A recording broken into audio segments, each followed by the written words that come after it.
Perkenalkan, namaku Maria Magdalena. Aku ini salah satu pengikut Yesus loh. Kalian tahu kan Yesus? Beberapa hari yang lalu, guruku yang tak bersalah itu harus mati di kayu salib. Tapi aku selalu mengingat perkataan Yesus sebelum ia tidak ada. Dia selalu bilang bahwa ia memang akan mati. Tapi pada hari yang ketiga dia akan bangkit kembali. Nah, hari ini adalah hari yang ketiga sejak Yesus tiada. Makanya sekarang aku lagi siap-siap nih mau pergi ke kuburan Yesus. Nah, teman-teman di rumah pasti penasaran kan bagaimana kisah perjalananku nanti ke kuburan Yesus. Kalau gitu, yuk ikut bareng aku. Tapi sebelumnya, yuk kita berdoa dulu sebelum kita memulai ibadah Paskah kita pada hari ini. Yuk kita berdoa. Tuhan Yesus, terima kasih Tuhan untuk hari ini. Hari yang indah yang telah Kau berikan untuk kami. Tuhan, kalau sebentar kita akan memulai ibadah Paskah kita pada hari ini. Tuhan yang berkati agar kita bisa menjalankan ibadah Paskah kita dengan baik. Haleluya, amin. Nah, teman-teman di rumah, sambil menemani perjalananku, bagaimana kalau kita sambil menyanyi bersama, memuji Tuhan? Yuk kita sama-sama bernyanyi.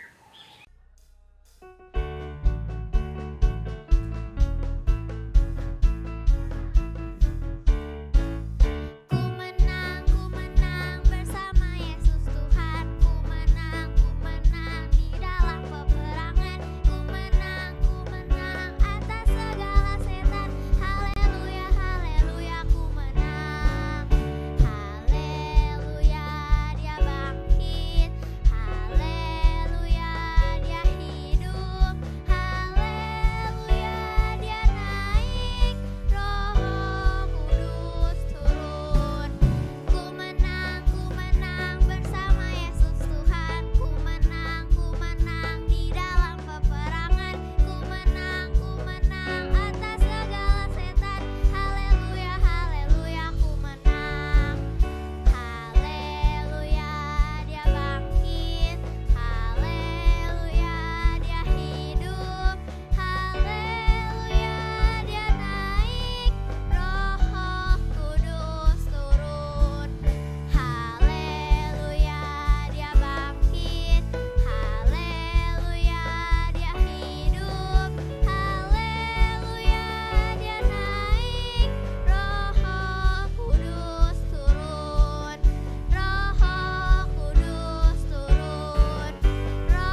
semangat memuji Tuhan? Coba sama-sama kasih tepuk tangan dahsyat buat Tuhan Yesus. Sambil sorakan haleluya. Kita mau sama-sama naikkan pujian ini ya. Sambil kasih tepuk tangan buat Tuhan Yesus. Yuk kasih tepuk tangan buat Tuhan Yesus, jangan setengah-setengah ya. Kita mau kasih yang terbaik buat Tuhan Yesus. Yuk katakan, wow. Oh, oh, oh, oh, oh, oh, oh, oh, oh, oh, oh, oh, oh, oh, oh, oh. Gerakkanlah kekuatanmu ya Allah. Katakan tunjukkanlah kuasa-Mu ya Tuhan. Serahkan musuh-Mu, selamatkanlah umat-Mu. Allah dahsyat di tempat kudusnya. Sambil lompat ya katakan, Allah bangkit bersorak. Sama-sama katakan, hey, Allah bangkit bernyanyilah. Sekarang ikutin gaya Kak Feris ya, katakan, musuh dikalahkan, umatnya dibebaskan. Allah dahsyat di tempat kudusnya. Oh, oh, oh, oh, oh, oh, oh, oh, oh, oh, oh, oh, oh, oh, oh, oh. Dari awal ya katakan, gerahkanlah kekuatanmu ya Allah. Tunjukkanlah kuasa-Mu ya Tuhan. Serahkan musuh-Mu, selamatkanlah umat-Mu. Allah dahsyat di tempat kudusnya. Sambil angkat tanganmu katakan, Allah bangkit bersorak. Sambil lompat ya katakan, hey, Allah bangkit bernyanyilah. Ikutin gaya Kak Feris ya. Musuh dikalahkan, umatnya dibebaskan. Allah dahsyat di tempat. Sekarang sambil kasih tepuk tangan ya tinggi-tinggi buat Tuhan, katakan, Allah bangkit bersoraklah. Hey, Allah bangkit bernyanyilah. Sekarang sambil injek-injek ya katakan, musuh dikalahkan, umatnya dibebaskan. Allah dahsyat di tempat. Sekarang yang terakhir sambil lompat buat Tuhan Yesus, katakan, Allah bangkit bersoraklah. Hey, Allah bangkit, bernyanyilah, bernyanyilah. Satu kali lagi katakan, musuh dikalahkan, umatnya dibebaskan. Allah dahsyat di tempat kudusnya. Katakan, Allah dahsyat. Allah dahsyat di tempat kudusnya. Satu kali lagi ya, katakan, Allah dahsyat di tempat kudusnya. Kasih tepuk tangan sambil sorakan haleluya. Oke adik-adik, siapa yang di sini masih semangat untuk memuji nama Tuhan? Yuk sekarang Kak Feris mau ajak kita semua untuk kita boleh sama-sama fokusin hati kita. Untuk kita boleh menyembah Tuhan hari ini. Yuk seberapa banyak kita yang mau sama-sama tutup mata kita. Kita mau sama-sama nyanyikan pujian ini ya. Dengan sungguh-sungguh buat Tuhan Yesus. Oke, yuk yang mau sama-sama Kak Feris ajak kita semua. Kita mau sama-sama nyanyikan pujian ini. Katakan, ku ada sebab anugerah-Mu, ku ada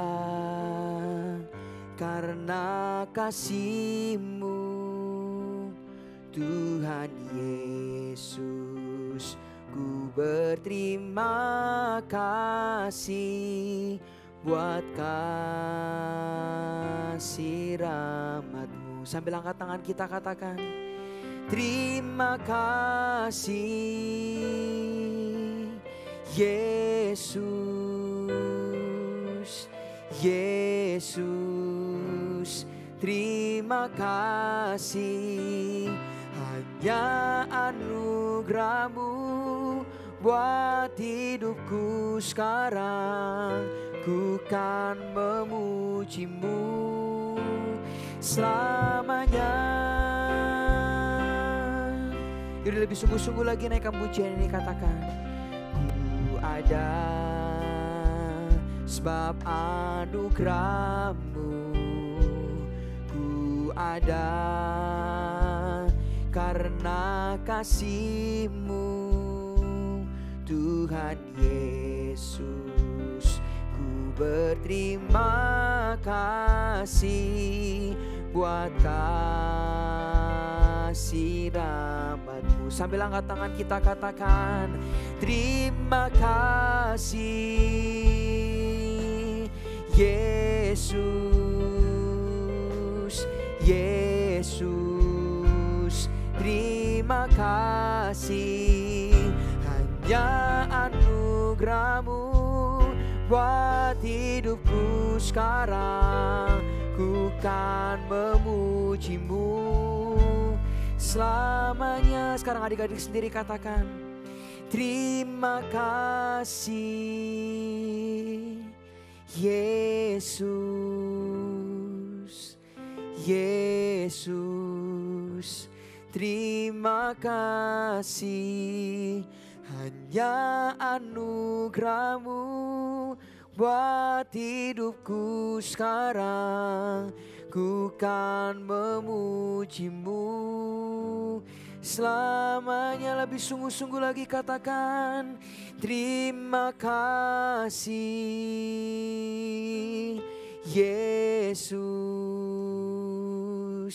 Yesus, terima kasih. Hanya anugerah-Mu buat hidupku sekarang. Ku kan memuji-Mu selamanya. Satu kali lagi dengan suara yang keras katakan, terima kasih Yesus, Yesus, terima kasih.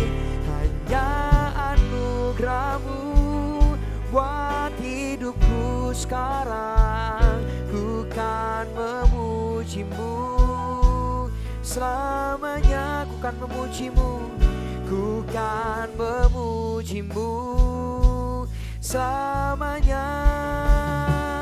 Ku kan memuji-Mu selamanya.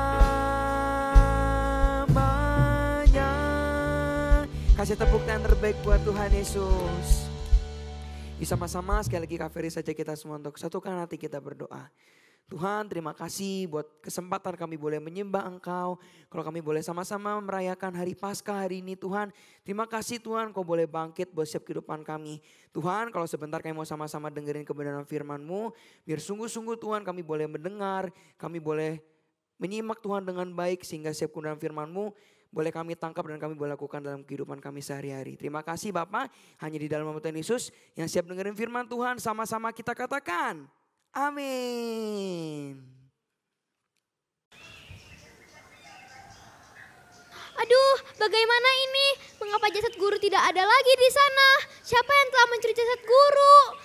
Aduh, aku harus bagaimana ini? Aku harus segera memberitahu teman-teman yang lain. Petrus, Yohanes, gawat-gawat, sesuatu yang gawat telah terjadi. Tenang, tenang. Coba katakan kepada kami dengan tenang.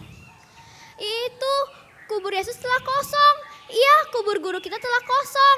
Aku sudah pergi ke sana dan menengok ke dalam. Tetapi kuburnya telah kosong. Pasti sudah ada yang mencuri jasad guru. Tenang Maria, tenanglah dahulu. Kamu tunggu saja di sini. Aku dan Petrus akan segera pergi untuk mencari jasad guru kita. Ayo Petrus, kita segera berangkat. Teman-teman, kalian tahu mengapa aku begitu mengasihi Yesus dan sangat merasa kehilangan Dia? Aku ini dulu seorang pendosa. Mestinya aku sudah mati dirajam oleh penduduk kampungku. Tapi saat itu Yesus menyelamatkan hidupku. Dialah yang membuatku bertobat dan meninggalkan semua dosaku. Nah, kalau teman-teman penasaran bagaimana cerita lengkapku, yuk sama-sama kita saksikan ceritaku ini. Lalu semua orang pulang. Tetapi Yesus pergi ke Bukit Zaitun.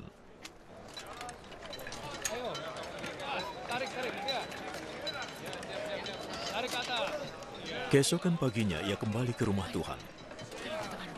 Semua orang berkumpul mengelilinginya.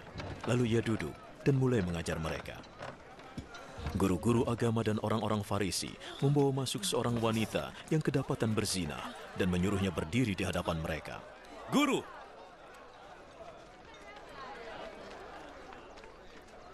wanita ini tertangkap basah ketika dia sedang berbuat zina. Hukum Musa memerintahkan bahwa wanita semacam itu harus dilempari batu sampai mati.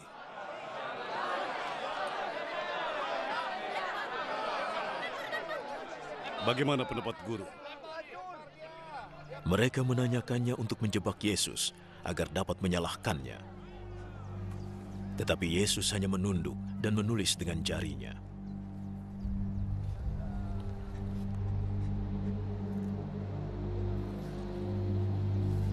Ketika mereka terus mendesak, ia mengangkat kepalanya.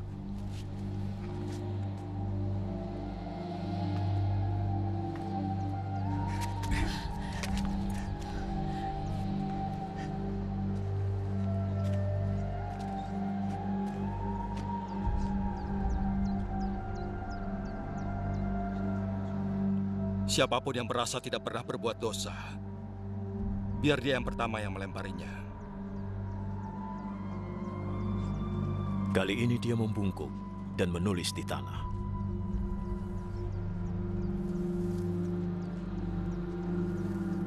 Mendengar itu, mereka semua pergi, satu persatu, mulai dari yang tertua.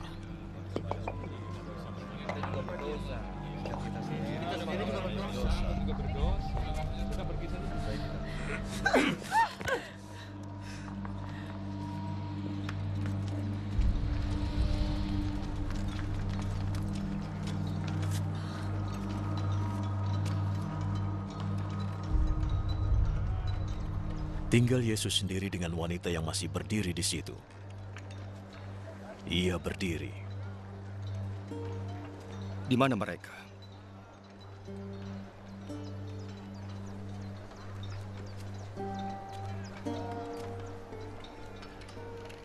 Tidak adakah yang menghukummu? Tidak ada, Tuhan. Aku juga tidak akan menghukummu. Pergilah. Jangan berbuat dosa lagi.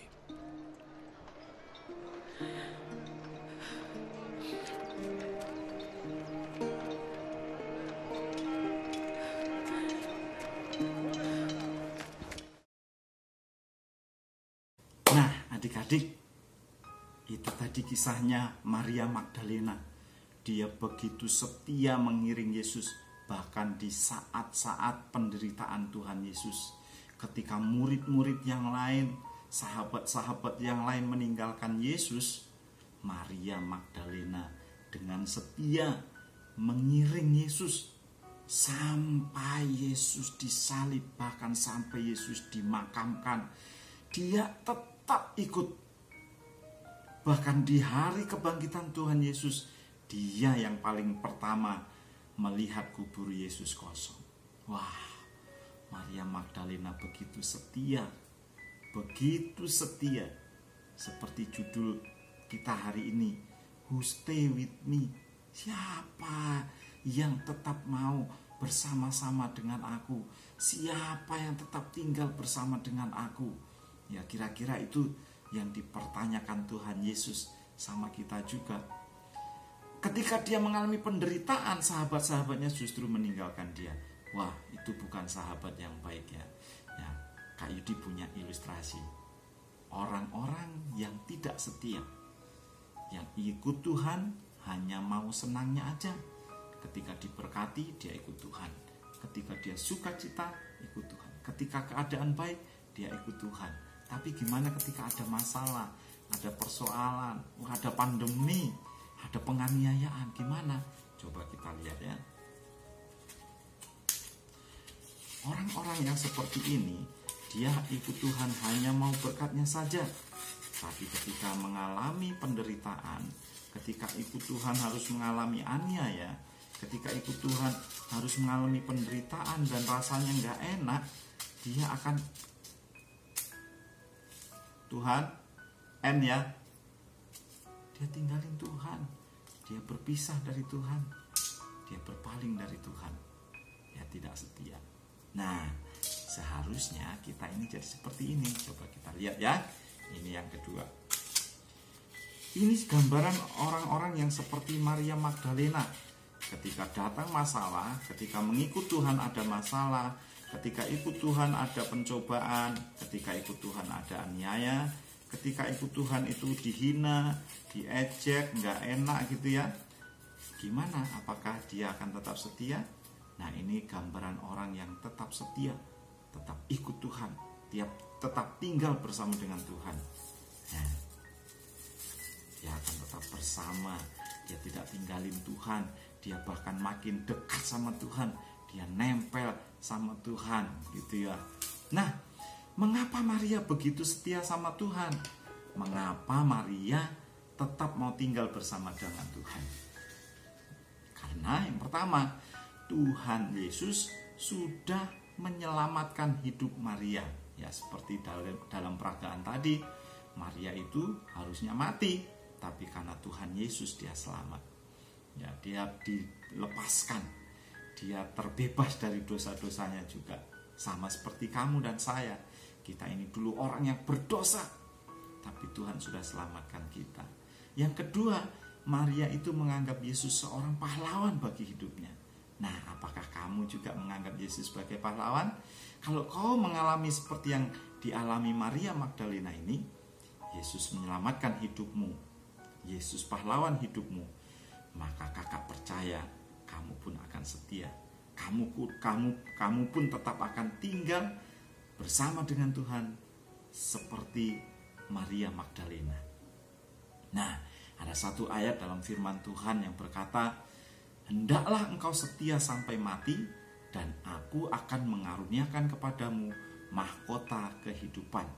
Wahyu 2 ayat 10b. Nah, Kak Yu ditutup dengan satu cerita pendek nih. Di suatu kota, pada masa perbudakan dulu, ada seorang budak, sebut saja namanya Mario. Ini budak kulit hitam. Ya, dulu orang-orang kulit hitam menjadi budak bagi orang-orang kulit putih. Mario ini adalah budak yang bandel adik-adik. Dia dipukul, dicambuk, karena dia sering melakukan pelanggaran, sering melawan tuannya. Di badannya penuh dengan bekas luka, di mana dia sering dipukul, dicambuk, dianiaya sama tuannya. Karena dia enggak nurut, dia bandel. Ya, berpindah dari satu tuan ke tuan yang lain, ke tuan yang lain, sampai akhirnya tidak ada lagi yang mau menjadikan Mario ini budaknya. Akhirnya Mario dijual, dilelang, di obral budak, di pelelangan budak.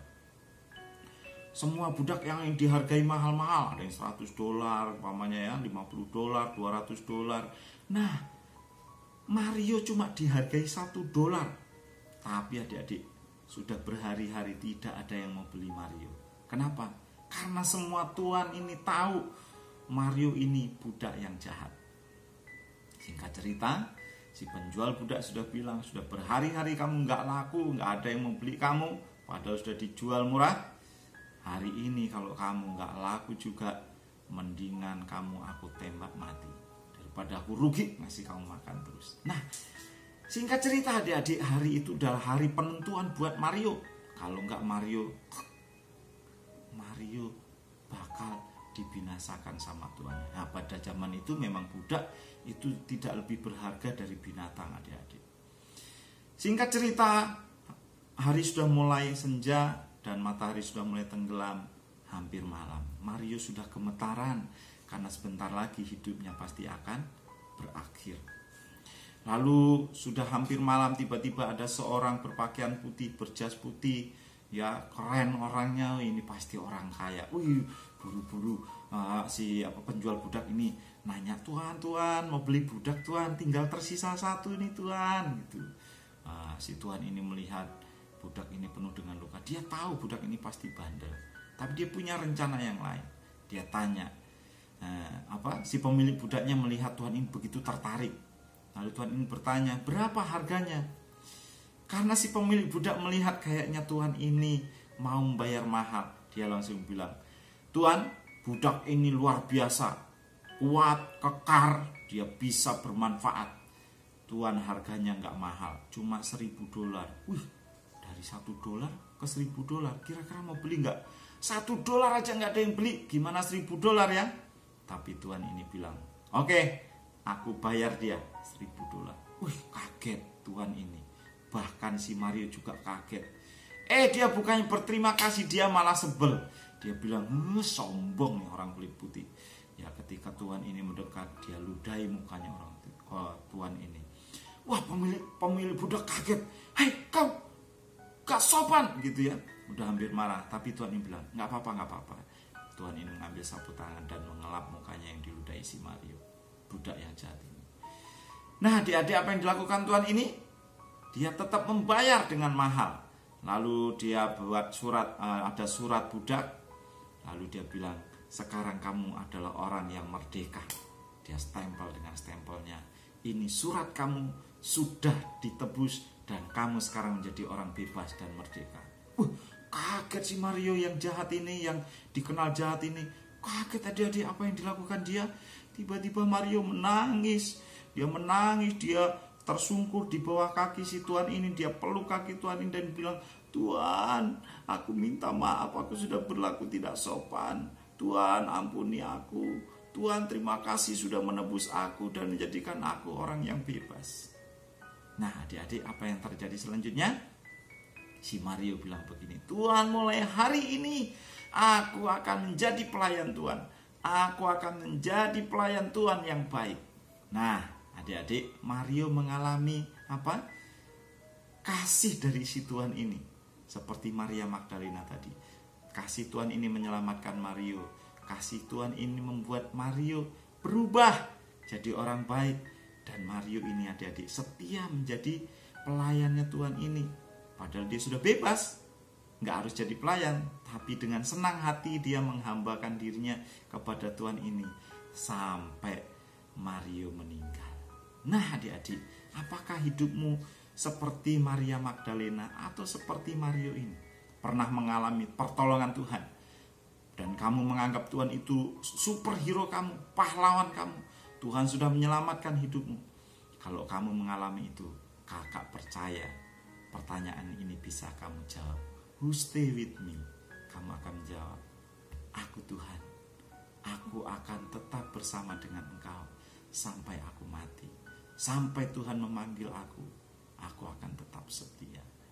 Ya, sampai akhir ku menutup mata, ku tetap setia. Ya, kita mau tetap seperti Mario, seperti Maria Magdalena, setia mengikut Tuhan, mengiring Tuhan, berada di sisi Tuhan sampai akhir hidupnya. Kamu pun harus lakukan itu. Aku juga akan lakukan itu, ya. Ayat firman Tuhan kita baca lagi, hendaklah engkau setia sampai mati dan aku akan mengaruniakan kepadamu mahkota kehidupan. Wahyu 2 ayat 10b. Siapa yang mau tetap berada di sisi Tuhan? Siapa yang mau tetap setia sama Tuhan sampai akhir hidup kita? Yuk kita berdoa. Tuhan Yesus, terima kasih buat firman-Mu. Kami mau meneladani Maria Magdalena yang tetap berada di sisi Tuhan, mengiring Tuhan saat-saat Tuhan ditinggalkan. Semua orang meninggalkan Tuhan, Maria Magdalena tetap mengiring Tuhan. Kami pun mau seperti itu Tuhan. Seperti Maria Magdalena, seperti Mario. Kami akan mengabdikan hidup kami buat Tuhan sampai Tuhan memanggil kami. Terima kasih Bapa, jadikan kami anak-anak yang setia.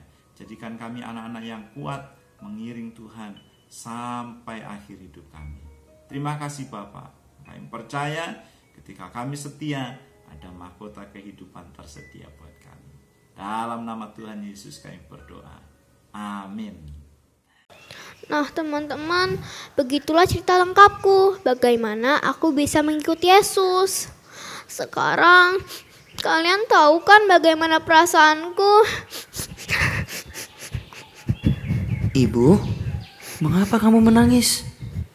Itu loh Pak, Yesus yang beberapa hari yang lalu mati di salib, jasadnya tiba-tiba menghilang. Dia itu guruku Pak, dia itu penyelamat hidupku. Jangan menangis lagi Ibu. Yesus yang kamu cari sekarang sudah tidak mati lagi. Dia sudah hidup, dia sudah bangkit. Bersukacitalah Bu. Oh benarkah? Haleluya, terpujilah Tuhan.